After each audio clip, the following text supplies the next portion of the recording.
Hello, everybody. Welcome back. I have a quick little video for you this week for the Play Along Journal series. And I'm starting out here. I'm going to add just a little bit of stenciling. This will add a little bit of a background kind of pattern going on.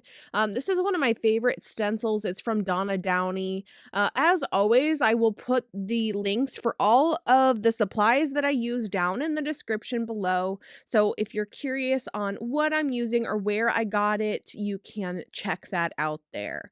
So next up, I'm adding in some drywall tape. This is also one of my favorite kind of supplies. I think it is just so unique and fun. So there is a little pocket on this one on the right side that goes off to the edge.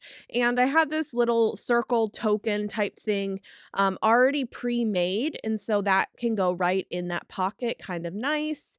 And just deciding how I'm going to add interest onto the page. So I'm doing that with a little bit of washi tape. I have a piece of fabric here that I think would look nice.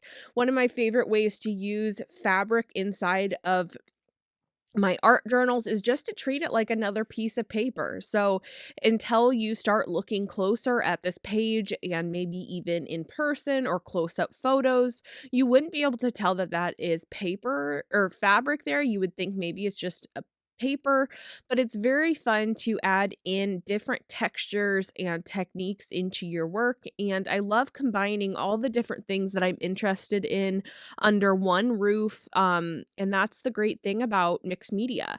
So I'm adding a few little white marks in here to add in some highlights. But overall, this page is going to stay really simple and easy.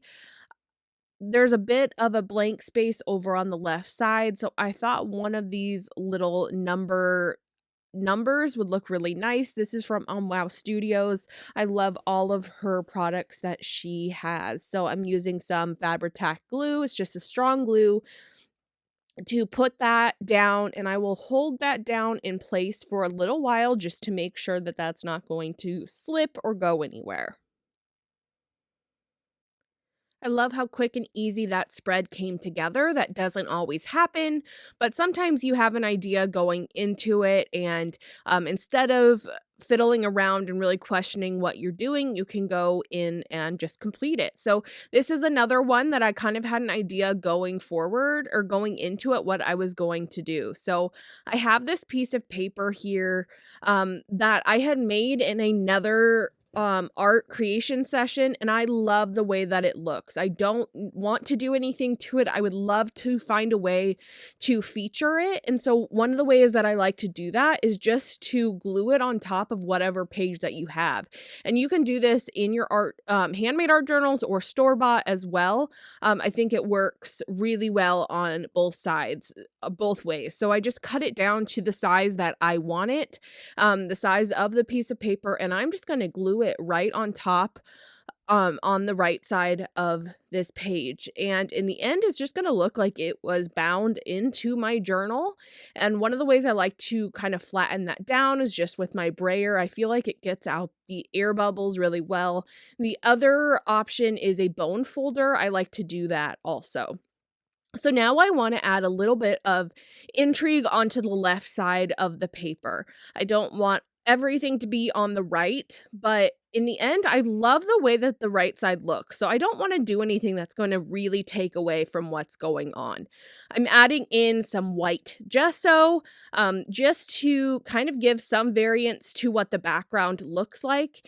In the end, it still just is kind of a white background, but with the graph paper and then the white gesso, you get just a little bit of variance. Coming in with my colored pencils and adding in some marks.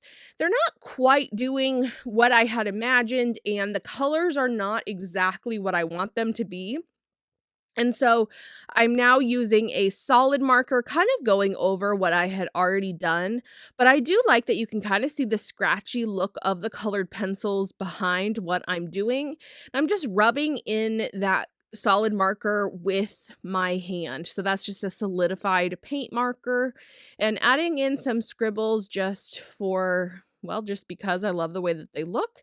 And now I'm adding in just a couple number stickers, something to kind of bring this page together. So it is a very abstract spread overall, but it's just a little bit of something to add a focal point. It kind of leads your eye, it tells it where to go. I hope that you guys loved this week's spreads. They both came together really simple and easy, and I love that when it happens. So I will see you guys next week. Have a good one.